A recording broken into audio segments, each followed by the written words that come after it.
masaya? Paano kaya pag wala na?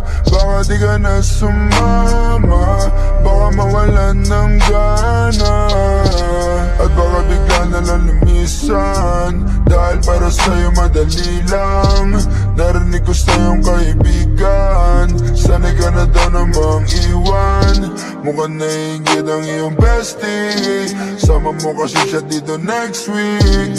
May dinala akong Hennessy, sabay tayo manood sa Netflix hanggang sa mag-umaga na. Kasya naman tayong tatlo dun sa kama, yeah. Pero pag hindi mo na ako kailangan,